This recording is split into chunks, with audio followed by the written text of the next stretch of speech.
Son Excellence, Monsieur Ibrahim Traoré, président du Burkina Faso.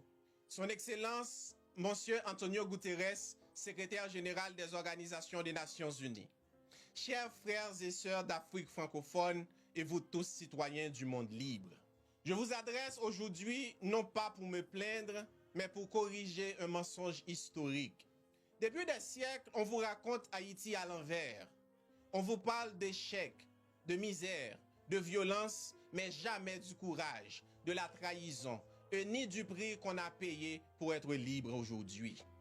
Haïti est le seul peuple au monde à s'être levé et à avoir regardé son maître droit dans les yeux pour lui dire « Je préfère mourir libre que de vivre esclave ». Et ce jour-là, le 1er janvier 1804, l'ordre du monde blanc a vacillé. Les puissances coloniales ont eu peur. Et alors, elles se sont liguées, non pour nous saluer, mais pour nous punir. On ne vous l'a pas dit, mais ce que vous appelez aujourd'hui l'échec haïtien est en réalité un châtiment planifié, financé et imposé. Aujourd'hui, je viens vous révéler ce que l'histoire a effacé. Pas pour réécrire le passé, mais pour une fois, le monde entier entend la vérité depuis la bouche d'un Haïtien. Ce que vous allez entendre, ce sont des faits, des actes, des décisions politiques, militaires, économiques prises par les puissances impérialistes, notamment la France et les États-Unis, qui expliquent pourquoi Haïti a été volontairement maintenu à genoux. Chers peuples frères du monde libre, Thomas Sankara a dit, et je cite, « L'esclave qui n'est pas capable d'assumer sa révolte ne mérite pas qu'on s'apitoie sur son sort. » Cette phrase a pris tout son sens, non pas en 1981, quand il était encore capitaine, mais en 1803 à Saint-Domingue. Quand des hommes noirs, des esclaves venant d'Afrique, comme Jean-Jacques Dessalines, Capois Lamort, Henri Christophe, ont pris les armes, les machettes, les pierres et ont osé répondre à la barbarie par la révolte. Le 18 novembre 1803, à Vertières, dans le nord d'Haïti, ils ont infligé une défaite humiliante et historique à l'armée française. L'armée la plus puissante, la plus équipée, la plus arrogante de l'époque. Ils ont combattu au corps à corps face à des canons, des baïonnettes, des fusils et ils ont gagné. Cette liberté n'a pas été négociée. Ils l'ont arrachée au prix de leur vie. Et le 1er janvier 1804, ils ont fait ce qu'aucun peuple noir n'avait fait avant eux. Déclarer une indépendance arrachée dans le sang contre un empire blanc. Mais ce que l'Afrique, le monde noir et le monde entier doivent savoir, c'est que le prix de cette liberté n'a jamais cessé d'être payé. La France a exigé une rançon. L'Europe a applaudi. C'était un avertissement au reste du monde et à l'Afrique en particulier. Restez esclaves ou vous soyez détruits comme Haïti. En 1825, 21 ans après notre indépendance, la France revient. Mais cette fois sans armes apparentes, avec un décret royal. Haïti devra verser 150 millions de francs or en échange de la reconnaissance de son indépendance. Un chiffre délirant équivalent au budget annuel de la France elle-même. Le gouvernement haïtien refuse bien sûr, mais la France mobilise ses alliés, les États-Unis, l'Angleterre et l'Allemagne, pour imposer un blocus économique. Haïti, jeune nation, isolée, étranglée, aucun pays ne voulait commercer avec nous tant que nous ne payons pas la dette d'une indépendance gagnée au champ de bataille. Nous n'avions pas eu le choix. Et le comble de l'humiliation, la France, sans honte, nous prête l'argent pour qu'on la paie. Un vol impérial.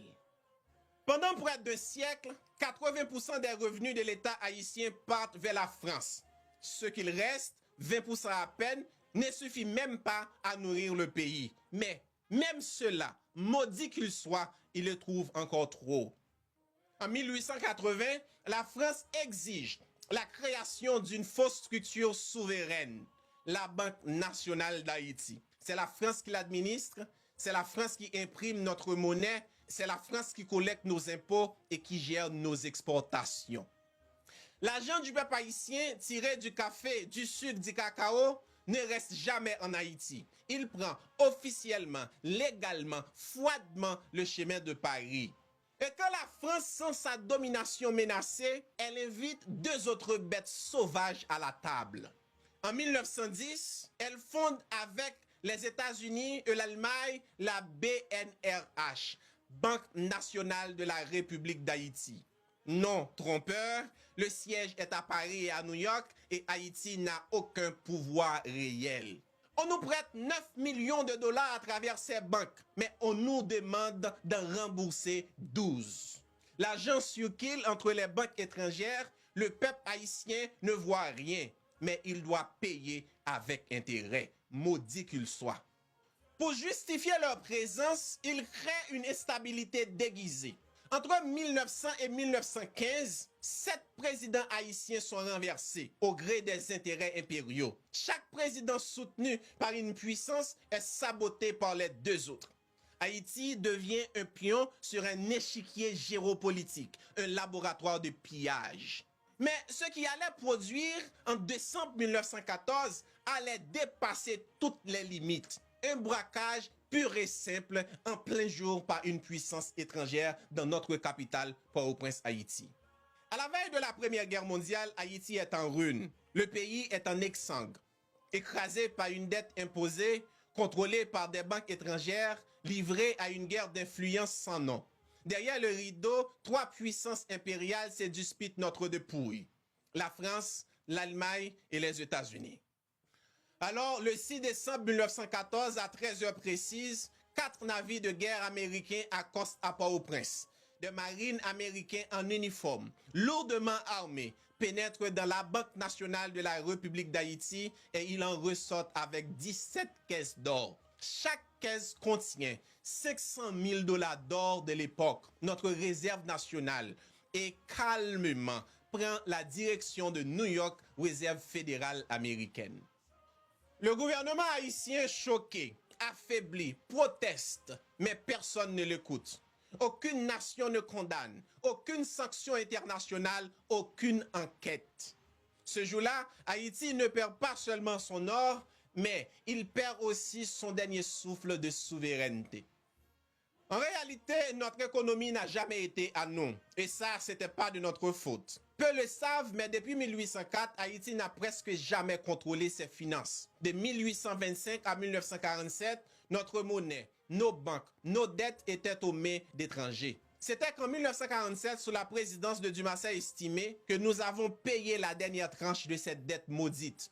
Sans aide, sans dons, sans assistance de la communauté internationale. Avec les menus de nos paysans qui ont offert ce qu'ils n'avaient pas pour réunir 5 millions de dollars et racheter la Banque nationale à la Citibank américaine.